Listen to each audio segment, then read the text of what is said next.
Good morning or good afternoonish, something in between. Hello, hello. Can everyone hear me okay? Yes. Wonderful. Okay, welcome to our patient day for NMOSD and MOGAD in San Francisco. My name is Sumaira. I am a patient living with NMOSD, and I'm also the founder and executive director of the Sumaira Foundation. It is such a pleasure to be here today with you all. This is the Foundation's very first event in the Bay Area, and what a lovely place to be. So first, I want to just start by saying thank you to some very important people who helped make this event possible. The first, I'd like to thank our clinician collaborators. So the team at UCSF, thank you Dr. Scott Zamville, Dr. Carson Mosley, Dr. Akash Virupakshaya for helping to organize this, and Dr. Kristen Galletta from Stanford. They've been very instrumental in helping us plan all of this today. To all of our panelists who will be speaking today, specifically the patients and the caregivers, I know how much courage it takes to come up on stage in front of cameras, in front of strangers, and talking about some of the worst days of your life. So thank you so much for being here. Of course, our sponsors. So thank you Amgen, Alexion, and UCB for your support. We would not have been able to do this event without you all. To the TSF team, Michael Devlin, raise your hand. He is a strategic board, a strategic advisor and board member of the foundation. And Jill Sharp, raise your hand back there. Everyone knows and loves Jill. She is our chief of staff. So thank you both.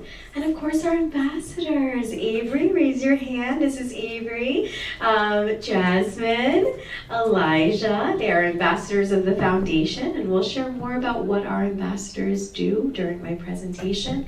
But most importantly, thank you all for joining us today. So the patients and the caregivers who are here, I know for a lot of you, this is the first time that you have the chance to really meet someone else with your condition. I remember the first time I met another patient with my condition, and this was, 11 years ago, and it was really, really life-changing and in a good way. It really helped me feel like I wasn't alone in this journey with NMOSD. So today is really about you. We have a jam-packed schedule of a lot of great information, stories, insights, but I want you to ask questions and not be shy. I want you to meet people, make friends, make memories. There's no such thing as a dumb question ever. NMOSD and MOGAD are very, very difficult diseases to understand, even with all the advancements that we've had. So please feel free to raise your hand, ask questions, ask each other questions. Today, again, is for you. And I think the other great thing about today is the power of community.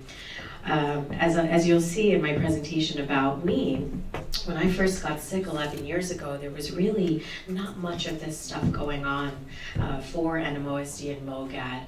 And once I found a community, I realized that it was so much easier to go through something like this. So take it from me, I would consider myself a little bit of an OG now in the NMO world. It's a lot easier when you have people in your corner who understand and know what you're going through. So with that being said, we'll get right to it.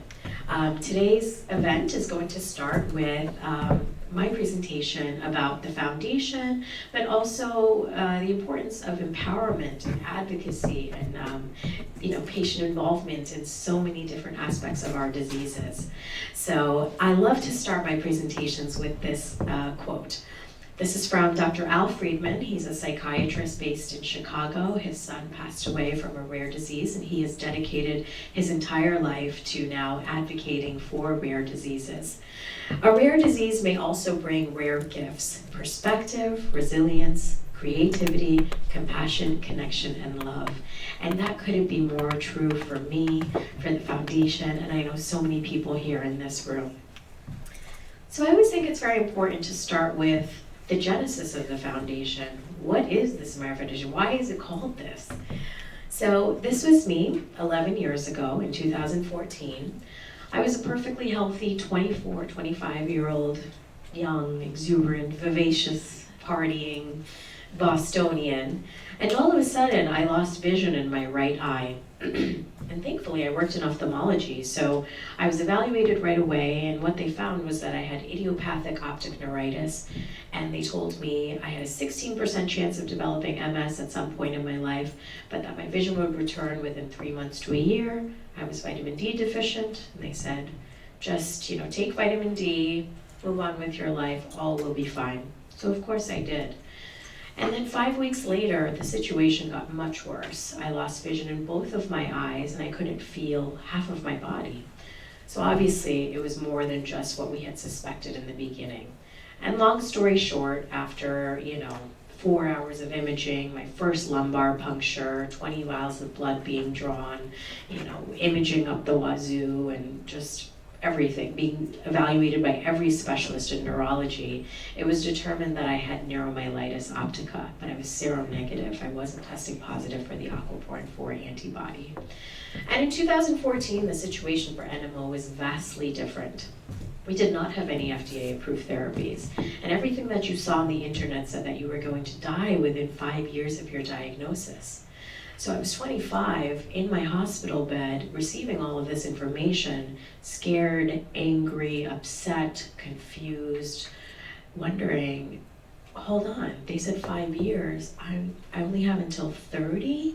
That means I gotta get to work. We got work to do. We need to raise awareness. We need to find other patients. We need to help research, and so on. So that led me to start writing on my lifestyle blog. I took to my blog to kind of let out my feelings. I was definitely in my feelings about all of this. My life changed overnight. And I wrote about what had happened to me. And overnight, this blog post received 15,000 views. And for me at that time, and even now in 2025, that's a lot. So what that told me was that people were interested in learning about my story, but furthermore, there were so many other stories that needed to be told. So at the same time, one of my friends sent me this quote, and it kind of changed everything for me. There was a flower in her heart, it just needed more room to bloom. And when she let it free, she showed the world that sometimes the most beautiful things can grow in the darkest of places without the need of light. Being that I was partially blind in that moment, and everything was going on, this really inspired me. And so, 1 month after my diagnosis, I had this article published in the Boston Magazine saying that I was going to do something for NMO patients because MOGAD was still not really being talked about at the time. And I wanted to start by raising awareness. Within 2 months of my diagnosis came the Sumaira Foundation. So we were established in 2014, and we are dedicated to illuminating the darkness. We are focused on raising awareness of NMOSD, MOGAD, and other rare neuroimmune conditions. We're very passionate about building communities of support for patients and their caregivers, doing events like this today. We support research and fellowships, and we advocate on behalf of patients. We have 4 pillars. They are awareness, community, advocacy, and research. And we're very proud to be patient-powered, patient-led, science-driven, and therapy-agnostic. Our icon is a flower. It's a Gerbera daisy, which represents admiration and high esteem for a person. Our mascot is a unicorn, and that is to honor this patient. Her name was Joannie. She was 6 years old, and she died of NMO in 2019. I was involved in her care and trying to help her, and unfortunately she didn't survive.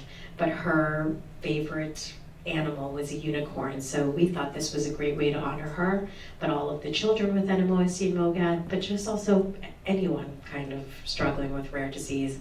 And our official colors are pink, orange, and marigold. If it isn't obvious, I love colors, so.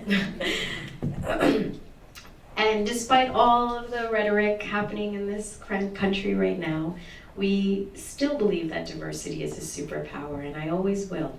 And that's very well reflected in our International Medical Advisory Board, in our Global Ambassador Program, in our legal entities, in our multi-language content and programming.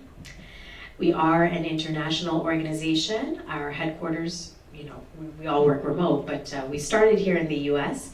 We have legal entities in France, Italy, Germany, Canada, and we are actively expanding in the Middle East. And while we have these legal entities, we in these places, this is not only where we do work. We are working across all continents, borders, and time zones. Our website is actually available in 26 languages, and this is super important. Oh, a baby is here. Oh, cute. Our website is available in 25 languages. We did this a few years ago. My first language was not English, and my parents, they speak English, of course, but our mother tongue is Bengali. And when I first got sick, it was so difficult for them to understand what all of this was, even being educated and literate. So I thought about my parents, but also all the other people in the world who are faced with these diseases, and English is not their first language. So this is just our way of trying to make the information about our diseases more digestible in languages that people understand. So even though my name is on the foundation, it is not all me. It takes a village to do the work that we do. So I want to introduce you all to our team. This is our core team. So Michael is here, Jill is here, Alana Yee, who is based in Canada. She has autoimmune encephalitis. She's our Director of Research and Education Initiatives. Claire Sonneborn is our biostatistician. She is based in Ohio. She has NMOSD, and she actually works at the NMO clinic at Cleveland Clinic. We have Muriel Mina, Nikki McLeod, who manages our ambassadors in the Americas. She has seronegative NMOSD. And then Letitia Anamale, she has NMOSD, and she's based in South Africa. She manages all of our international ambassadors. And I like to really try to find opportunities for patients to have a bit of a career path within the foundation, because as many of you know, when you get faced with these conditions, sometimes you have to leave your education, you have to leave your jobs, it affects your family life, your relationships. So if there's a way for us to help patients and caregivers reintegrate back into the workforce, we're so happy to do it. We have a team of advisors. So this is Jasmine Patel. She's based in San Diego. She's focused on policy initiatives and advocacy. Guillaume Molinier, he's based in Paris. He helps us on the European front. Stephanie Hamzo, she is in Canada. Chelsea Judge, I don't know if any of you guys know her here, but she is a scientist at Sanofi, but you may know her because her brother has MOGAD and her husband has MS, and she now works in MS. And Dr. Cree is here. Hello. Have a seat. So she's a part of our team. And then we have Sara Alfayez, who's from the Kingdom of Saudi Arabia, advising us in the Middle East. We have an International Medical Advisory Board that's chaired by Dr. Michael Levy. You may recognize many of these faces. I won't go through every name, but we have doctors from the US, Brazil, from Mexico, France, Germany, Italy, Spain, the UK, Egypt, Saudi Arabia, Australia, China, India, Japan, South Korea, and counting. We work with all of these lovely industry partners who help us make events like this possible. So Alexion, Amgen, AZ, Euroimmune, Genentech, Portal, Roche, Teramo, and UCB. These are all of our community partners that we work with across the world. They go from patient associations to congresses or infusion centers. So collaboration is obviously very important in the world of advocacy. And now I want to tell you about our ambassador program. Yay. So a little bit of a backstory. When I entered the world of NMOSD and rare diseases 11 years ago, I came in knowing absolutely nothing about any of this. I had no experience whatsoever. For those of you who don't know, prior to getting NMOSD, I was on a fast track to becoming a Bollywood actress. Bollywood is the largest film industry in the world. The Hindi language, it's very glamorous. You see people dancing around trees in Switzerland, and it's very fun, but that's what I was trying to do. I was never meant to be in this life, so I really did come into this world with a very objective perspective, I'd say. And from a 30,000 foot view, when I looked at everything, I said, okay, this is what I think the ideal scenario should be in the world of advocacy. You have patients in the center always, and around them you have these very important stakeholders, caregivers, clinicians, scientists, researchers, industry, advocates, insurance companies, pharmacies, allied health professionals, policymakers. And the only way we'll really make progress is if all of these stakeholders work together to ultimately uplift the patient. So keeping this ecosystem in mind, I built the ambassador program about 6 years ago, and it was a direct response to patients who had been following me on social media for years, wanting to get involved with the foundation. And they wanted to be a part of TSF, but we didn't have a volunteer infrastructure. So in 2019, we started with 10 patient ambassadors from the United States, and today, so these are all the different kinds of ambassadors. We have 91 ambassadors from over 30 countries, 17 of whom are neuroimmunologists, 12 caregivers, 3 pediatric patients, 84% are female, from 32 countries speaking 28 languages. So this is so important because NMOSD, MOGAD, and all these other rare neuroimmune conditions do not affect just one demographic. There are patients all across the world who are, it's a very, very diverse community. So I want when patients go to our website or their family members that they are able to identify or relate to someone on there. Another baby. Okay, this is going to be a great day. I'm excited. So this, I won't read through every word here, but this is just a profile of our ambassadors. Who are they? I mean, you'll meet many of them today, but they're an agent of change. They're people who are compassionate. They're selfless. They want to give back to the community. They're using their own lived experiences to make things better for other patients. They're, sources of hope, information, and inspiration, knowledge, and resources. And these are just some of the many beautiful faces of our ambassadors. So programming. We believe that knowledge is power, and in the world of rare disease, it is so incredibly important to get smart on your disease so that you can advocate very well for yourself. So we have a From the Experts webinar series that we've had now going on for 5 years.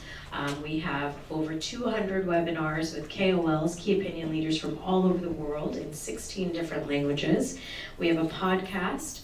We have a webinar series, thank you UCB, that's focused directly on MOGAD and the importance of patient participation in clinical trials. And we do case discussions and lecture series all over the world virtually.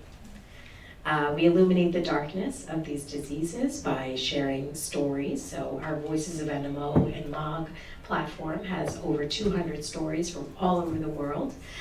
We also have been filming a docu-series called Imagine My Life since 2022. And actually one of our French docu-series went on to become a finalist at the World Health Organization Film Festival. You can actually watch this on YouTube. We can share a link after. It's very emotional, but we were one of 90 finalists out of 800 submissions in the world.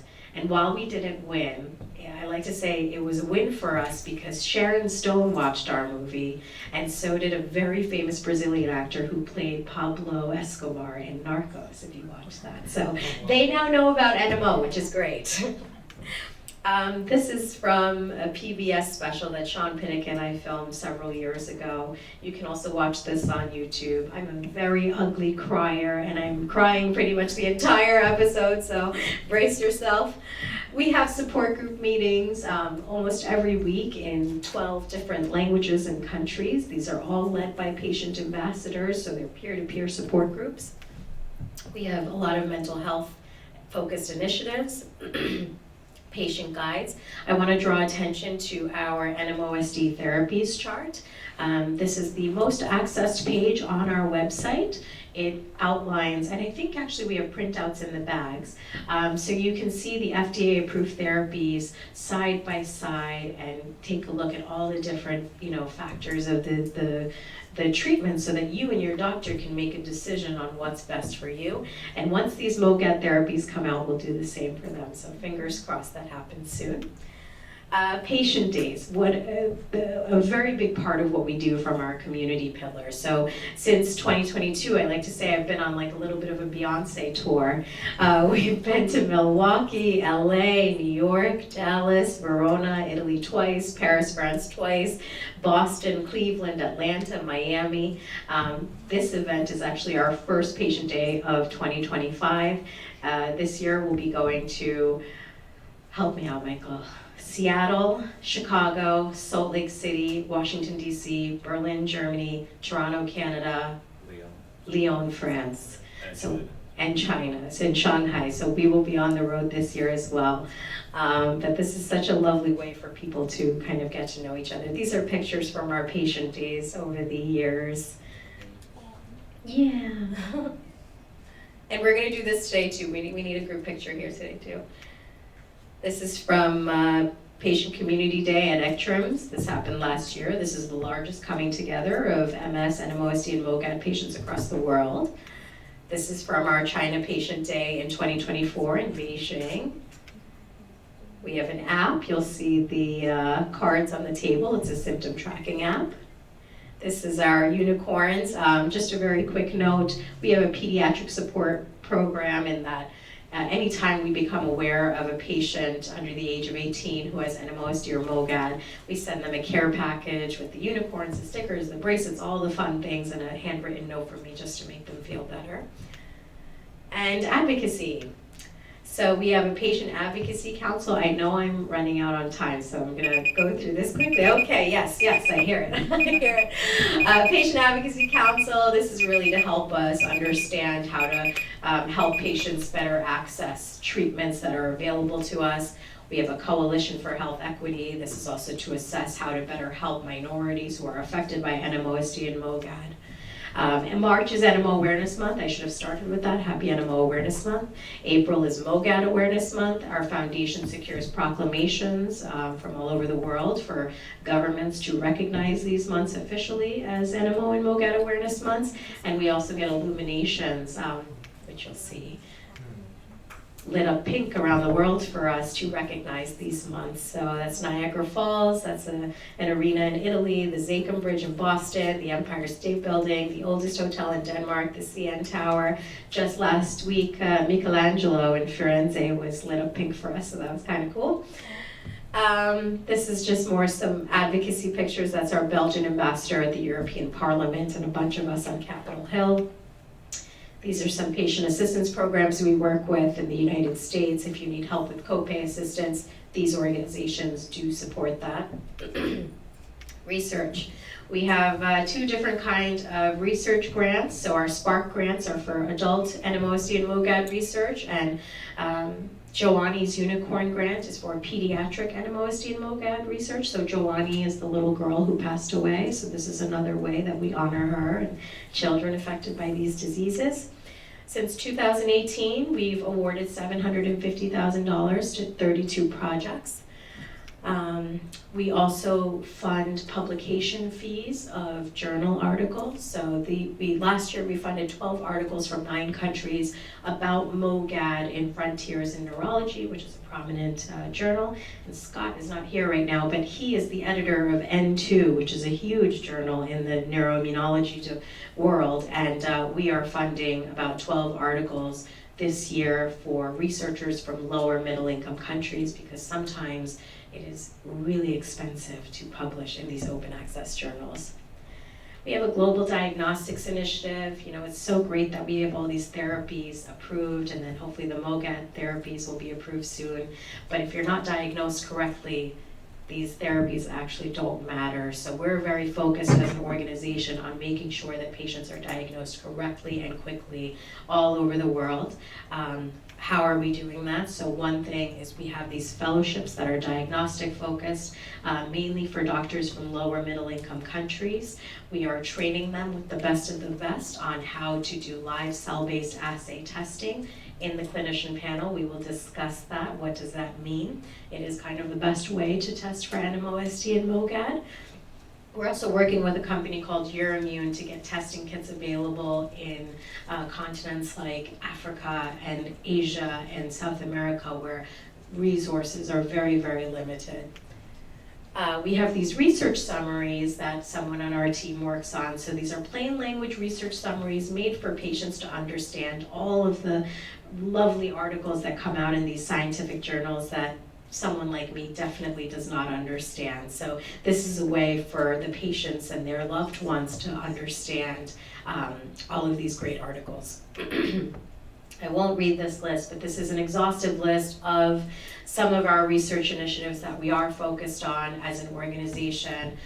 Just some of the things that I'll call out. As I said, diagnostics is a big focus for us. Health equity is a big focus for us.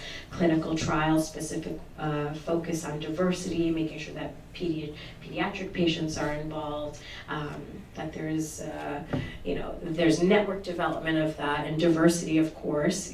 Minorities are still not very well represented in clinical trials, so we need to work on that as a community. Seronegative is a big focus of ours too.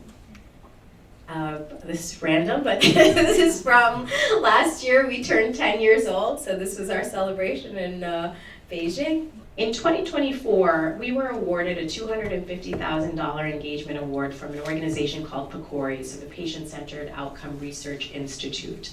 And this was to help us define a research agenda for the NMOSD and MOGAD community involving patients and researchers and clinicians. So in your bag, you have this flyer, and really we would really love your help in understanding from your viewpoint, what do you think the priorities should be for research in NMOSD and MOGAD? It's not too long of a survey, but we'd really, really love your help in completing this, and I do believe there's an honorarium, $250 to Amazon, so we have 10 left. Hopefully that's a good enough incentive, but please take a look at this. We would love, love, love your insights, but it would really, really help us. So on that note, thank you so much for being here again, and we are going to get started with our first panel.